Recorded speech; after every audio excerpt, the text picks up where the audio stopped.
Oliver Hawthorne hailed from a family of immense lineage, their roots deeply embedded in the rich soil of Columbus, Ohio. He was born into a Victorian mansion, a testament to the Hawthorne fortune, where the air was thick with the aroma of wealth and privilege. Yet, tragedy cast its shadow upon Oliver at the tender age of 10. His mother, a woman of ethereal beauty and gentle spirit, succumbed to the relentless grip of pneumonia on that fateful day as the wind howled outside. Oliver held his mother's cold, pale hand, his eyes brimming with tears that refused to fall. Just 3 months later, on a gray afternoon, Oliver heard the click-clack of high heels echoing down the hallway. His father, Christopher Hawthorne, entered the room, accompanied by a woman of striking beauty and fiery gaze. Amelia, his new stepmother, was a strange and unsettling presence in young Oliver's life. Amelia, the stepmother, seemed to possess neither patience nor affection for Oliver. Her icy blue eyes rarely met his, and when they did, they were devoid of warmth. The situation deteriorated significantly upon Amelia's birth of her own children. The Hawthorne family, once united, fractured into awkward silences and discontented glances.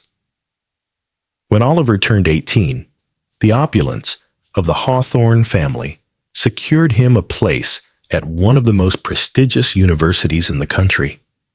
He enrolled in an engineering course, a discipline that had always captivated him.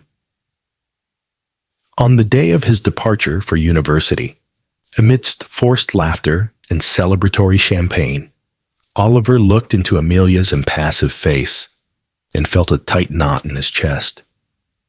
This marked the beginning of a new chapter in his life, far from the oppressive Hawthorne mansion. Oliver arrived at the university carrying not only the weight of the Hawthorne name, but also a fervent desire to immerse himself in his studies. A slender young man, always impeccably groomed, his glasses lent him an air of intellectualism. However, his discreet charm went unnoticed by the university's female population, who seemed to favor more conventionally attractive types. In this new environment, Oliver found solace in Brian, a cheerful and easygoing fellow student about us, who always saw the silver lining.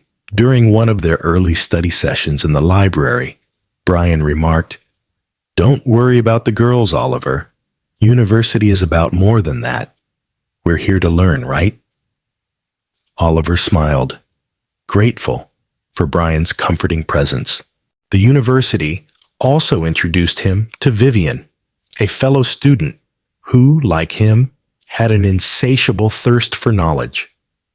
A law student, she was always seen with a book in hand and reading glasses perched on the bridge of her nose. Vivian, like Oliver, was an academic enthusiast, a bit of a nerd, but genuine. They first crossed paths in the library, both seeking the same law book. "Seems like we have a similar taste in literature," Vivian joked, pointing to the book. Oliver laughed, and their friendship blossomed from that moment. With the constant support of Brian and Vivian, Oliver's university life became infinitely easier.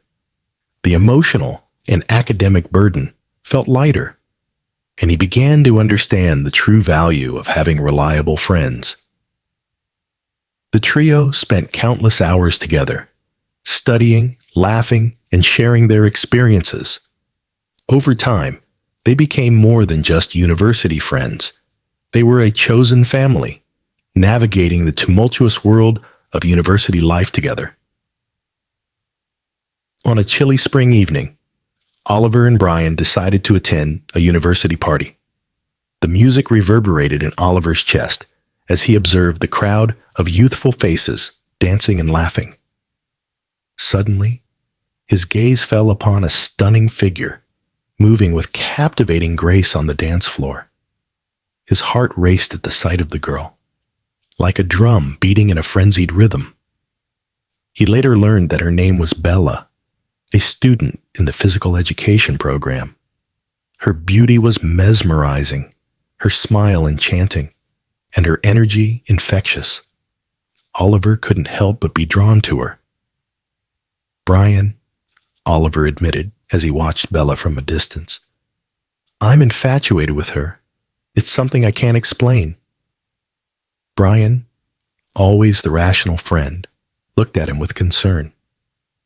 "Oliver, you need to be cautious. Bella is beautiful, yes, but she's popular. These girls, well, they usually don't pay much attention to guys like us." Brian paused before adding, "And what about Vivian? You two have such a strong bond. Have you ever thought that there might be something more there?" Oliver shook his head, his expression serious. "No, Brian. What Vivian and I share is just friendship. Nothing more." Brian's eyes were filled with worry, but he nodded, respecting his friend's choice. However, that night brought an unexpected twist for Oliver. The emergence of a feeling he had never felt before, bringing a new layer of complexity to his already tumultuous university life. As the semesters passed at the university, the bond between Oliver, Vivian, and Brian only grew stronger. They were an inseparable trio, always together, always laughing, always sharing. Yet, a silent secret lingered in Vivian's heart. She was in love with Oliver. On a sunny afternoon, as they strolled through the university garden, Vivian gathered her courage and decided to open up to Oliver. With flushed cheeks and a heart pounding in her chest, she softly said, "Oliver, I need to tell you something." Before she could finish her confession, a group of popular students approached them, led by Bella, who exuded confidence and charm. Bella's eyes sparkled with curiosity as she questioned, "Are you two dating?"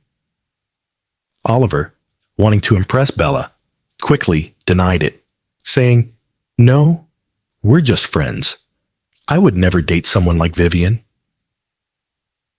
Vivian felt her heart break at Oliver's words, but she kept a composed expression. Bella, on the other hand, seemed pleased with Oliver's response and began showing more interest in him. Unaware of the hurt he had caused, Oliver basked in Bella's attention, oblivious to the pain he had inflicted on his best friend. The next day, Oliver was shocked to learn that Vivian had left for Europe to attend a prestigious university she had been accepted 2 years ago. Brian confronted Oliver, expressing his disappointment and frustration. "Do you realize what you've done, Oliver? You hurt her, and now she's gone." Oliver, taken aback, defensively replied, "She was too quick to leave, Brian. She should have known I was just trying to impress Bella." Brian shook his head, a mix of disappointment and disbelief in his eyes. "You hurt Vivian, Oliver. She was your friend, and you treated her as if she meant nothing to you. Now she's across the ocean, all because you wanted to impress Bella." Oliver fell into silence, Brian's words reverberating in his thoughts. Glancing at the vacant space in the library where Vivian once sat, a wave of emptiness washed over him. He had lost a genuine friend, all because of an ill-fated attempt to impress a girl. As time passed, the bond between Oliver and Bella deepened, transitioning from mere attraction to a profound connection. Their moments together were filled with laughter and deep conversations, nurturing the growth of a blossoming relationship. Brian, vigilant as ever, observed with apprehension as romance bloomed.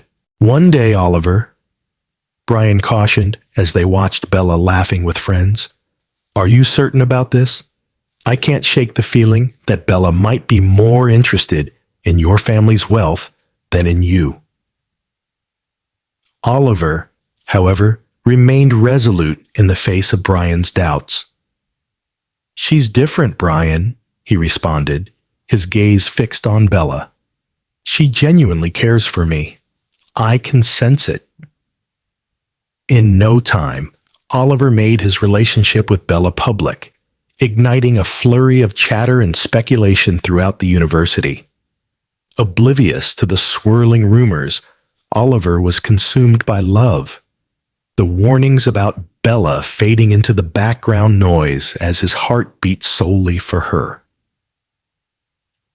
On a dreary afternoon, Bella delivered news that rocked Oliver's world like a tempest. She was pregnant. The revelation struck Oliver like a bolt of lightning, leaving him shocked and disbelieving. Pressured by her deeply traditional family, Bella faced the prospect of an arranged marriage due to the circumstances. Christopher Hawthorne, Oliver's father, expressed concern and issued warnings to his son. "Oliver," he began, his gaze piercing into his son's, "a child should never precipitate a hasty marriage. This girl might have hidden intentions. Perhaps she's after wealth." Brian echoed Christopher's apprehensions. "Oliver, you must ponder this carefully. Marriage is a weighty decision. It shouldn't be impulsive." Yet love for Bella blinded Oliver. "I love Bella," he maintained, "and I'll wed her despite all doubts." With resolute resolve, he sealed his destiny by marrying Bella, dismissing his father and Brian's cautions, trusting his heart to guide him right. Time alone would reveal if his love for Bella could endure the trials ahead. Disregarding protests and reservations, Oliver and Bella united in wedlock in a modest, affectionate ceremony. Subsequent weeks and months unveiled a peace hitherto unknown to Oliver. A radiant joy suffused their lives, heralding a fresh chapter. The birth of their son, Jason, amplified their happiness. Jason arrived healthy, with bright eyes and a heartwarming smile that melted his parents' hearts. Oliver and Bella exuded bliss, treasuring every moment with their precious child. Despite initial misgivings, Christopher decided to grant the couple an apartment, ensuring comfort and security for his son and grandson. Amelia, Oliver's stepmother, disagreed with the decision, expressing discontent, but Christopher stood firm, convinced it was best for his kin. Thus, despite obstacles and objections, Oliver, Bella, and little Jason embarked on a life together, embracing the joy and normalcy long elusive. An ordinary day unfolded, the sun cresting the horizon as birds sang their morning songs.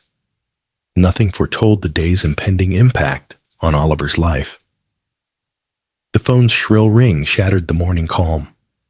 A somber voice relayed news that shattered Oliver's world. His father, the stalwart pillar in his life, had perished in a tragic accident.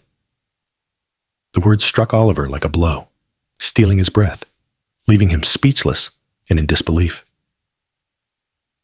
Days later, at the funeral, Oliver faced Amelia and his half-siblings. The atmosphere brimmed with tension, veiled animosity palpable. Amelia, feigning grief, scarcely acknowledged him, while his half-siblings, influenced by Amelia's disdain, regarded him with cold detachment.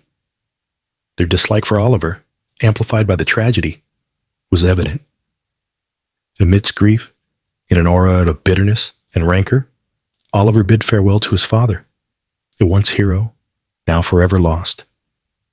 And in that moment, he felt more isolated than ever before. However, the worst was still ahead.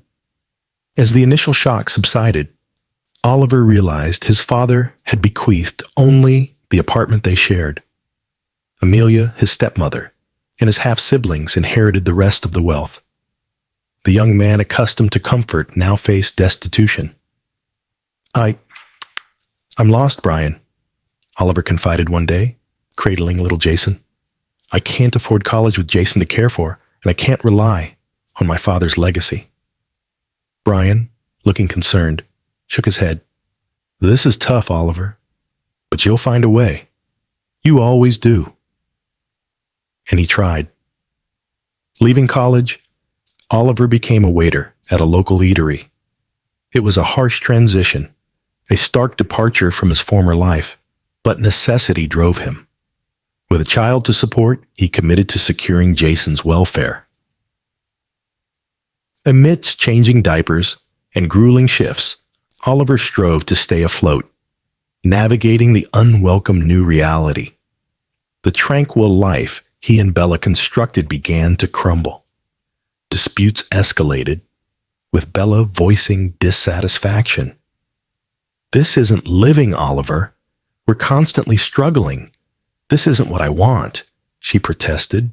You can't provide better. You're a failure. Bella's cutting words wounded deeply, each accusation piercing his heart. Awakening to Bella's absence on a dreary morning left Oliver in disquiet. An envelope on her pillow caught his eye. With dread, he unfolded the letter inside. The words a painful revelation. Bella, it started. I lack the courage to say this in person. Our life, your offering, it's insufficient. I crave more. It's time for my needs. Love alone can't fill this void. I seek a better future. A life.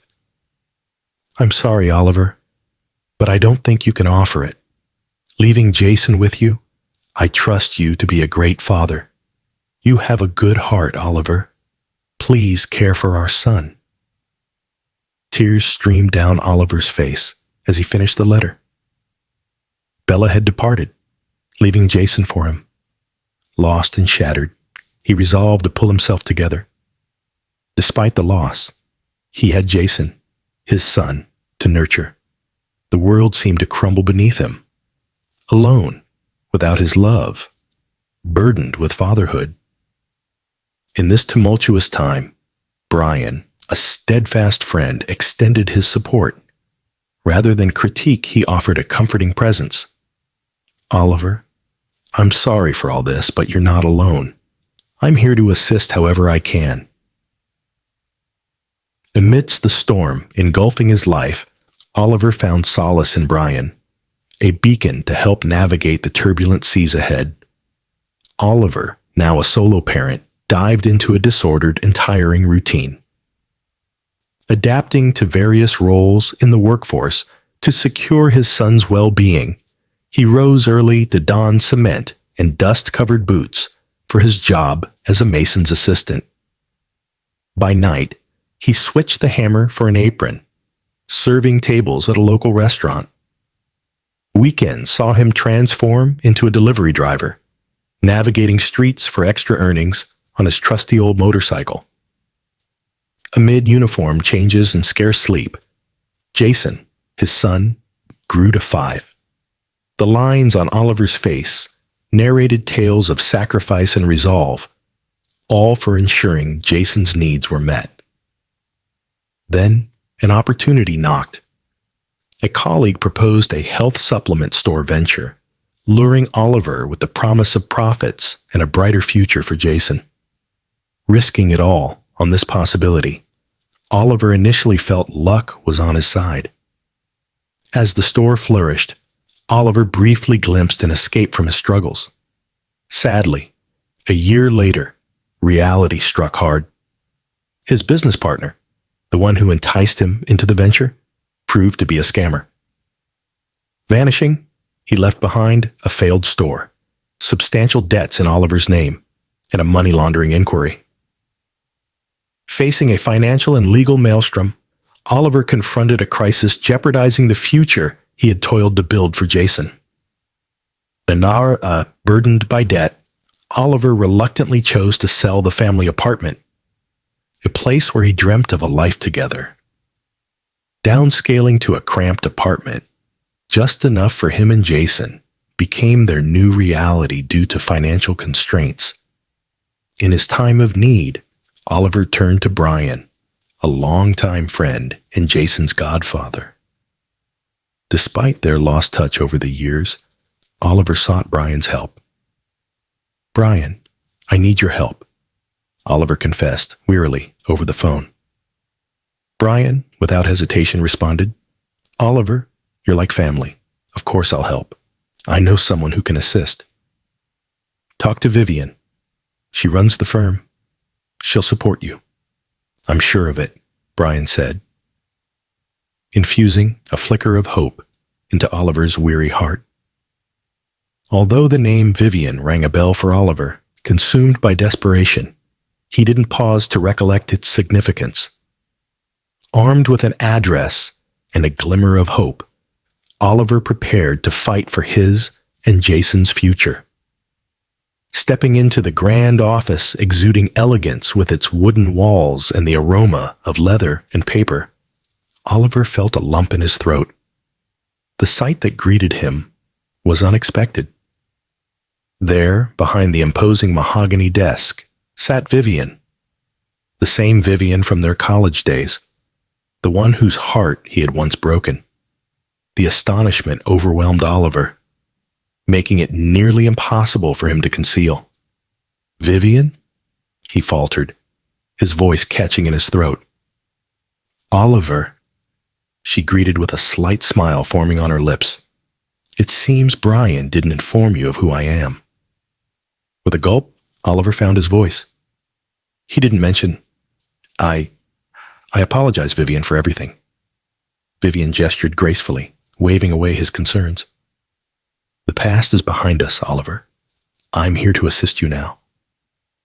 True to her word, Vivian, armed with her sharp intellect and legal acumen, tirelessly worked on Oliver's case. Systematically dismantling each accusation, she vindicated Oliver of all charges. When the judge rendered the verdict, a sense of relief washed over Oliver, lifting an immense burden from his shoulders. Gratitude swelled within him for Vivian, the depth of which he struggled to articulate. "Vivian, I'm at a loss for words to express my gratitude. You've saved my life, Jason's life." Vivian smiled, her gaze kind and empathetic. "This is just the beginning, Oliver. We have a challenging journey ahead." As Vivian hinted at the extensive path ahead, Oliver furrowed his brow. Leaning in, Vivian clasped her hands on the polished wooden surface. "Oliver," she started, her demeanor grave, "there are discrepancies in your father's accident account. Given what you've disclosed, I believe we should launch an investigation." With resolute determination, Vivian began unraveling the intricate network of companies within Oliver's late father's business empire. Immersed in piles of documents, articles of incorporation, contracts, and financial statements, she spent numerous nights at the office, scrutinizing every detail for signs of irregularities. As the layers of deception peeled away, a complex web of fraud and deceit emerged, so extensive and convoluted that it resembled an infinite maze of corruption. At the heart of this intricate maze, akin to the spider spinning its web, resided Amelia, Oliver's stepmother. Teaming up with a once trusted ally of Oliver's father, they devised a scheme of dishonesty and fraud marked by audacity and vast reach. However, Vivian's revelations extended beyond this point. After examining the forensic reports on Christopher's fatal accident, she unearthed discrepancies and signs of deliberate sabotage, engaging an expert. In car accidents, Vivian's suspicions were validated. The incident involving Oliver's father wasn't accidental, but a meticulously orchestrated act of sabotage.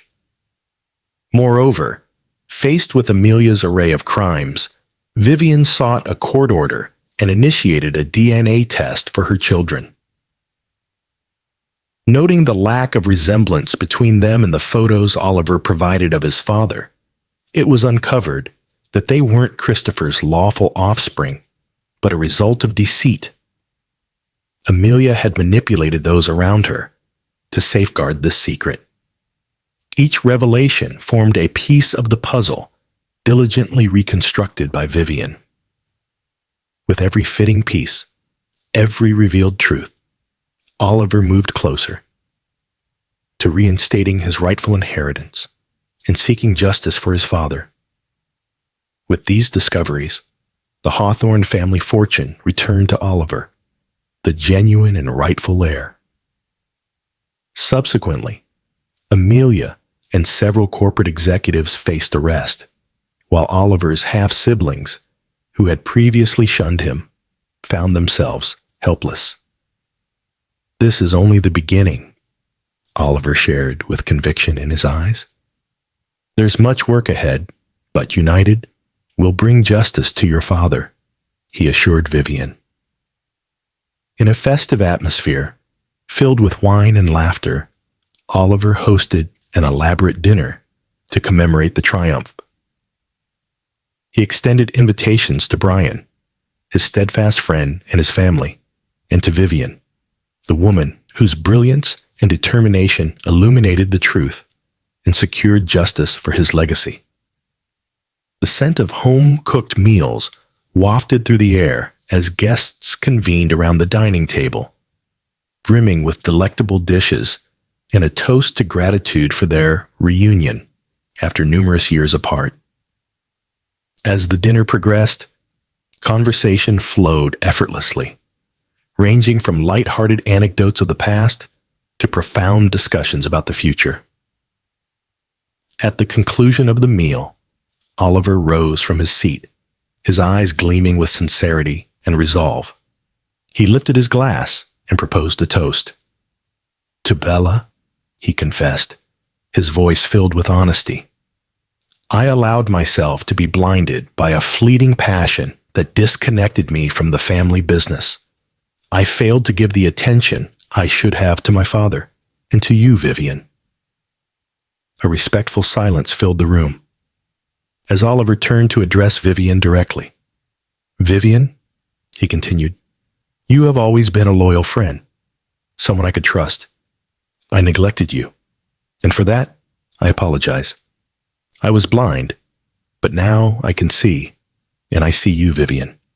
I would like the opportunity to make amends, to explore a future where we can be more than just friends."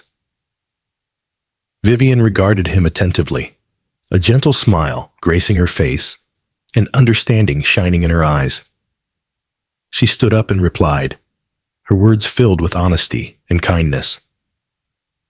"Oliver, you are an incredible man, and I hold great respect and affection for you. However, the passion I once felt for you has faded. We have both grown and changed, and our time has already passed. I believe it is best for us to remain friends." Her response was sincere and compassionate, and though Oliver felt a pang in his heart and carried a sense of guilt for rejecting her in the past, he realized that he cherished and valued Vivian's friendship too much to risk losing it. And so, the evening concluded with a toast to their friendship and the promise of a brighter future. On a sunny morning, golden light bathing Oliver's now prosperous living room, he sat comfortably on his leather couch, reflecting on how life had transformed. Wealth had returned, but the lessons of humility and resilience were deeply engraved in his soul. As he immersed himself in introspection, his thoughts were abruptly interrupted by the sound of the doorbell. Opening the door, he found himself face to face with a figure from his past, Bella. She appeared visibly aged, and the once arrogant gleam in her eyes had been replaced by an air of desperation. "Oliver," she began, her voice tinged with remorse, "I heard the news about your fortune, about everything. I made a mistake. I want to come back to you and Jason." Oliver observed her for a moment, contemplating her words, before offering his response. "Bella," he began, "you left Jason and me in our time of need. You opted for money and desire leaving us alone. I won't allow you to disrupt the peace we've established." Bella's expression faltered, but Oliver spoke before she could respond. "And one more thing, Bella. You'll have to answer for abandoning Jason. I will hold you accountable with my lawyers." Bella's expression turned into one of shock and fear. Oliver closed the door, leaving her outside, helpless and alone, just as she had left him and Jason years ago. Rather than feeling hurt or resentful, Oliver felt a sense of relief. He knew he had made the correct decision. He had discovered the strength within himself to rise up. And now he was determined to protect his son's future and his own. With Vivian and Brian by his side, he was prepared to confront any obstacles life might throw his way. And so, Oliver's story, a tale of losses and gains, love and betrayal, and above all, resilience and redemption, came to a peaceful conclusion. He was now prepared to embark on a new chapter in his life, one filled with tranquility, success, and genuine happiness. How about you? What actions would you have taken if you were in Oliver's position? Share your thoughts in the comments because I'm genuinely interested to hear your perspective. Remember to subscribe to the channel and enable notifications so you stay updated on all our stories. I'll see you in the next video. Thank you.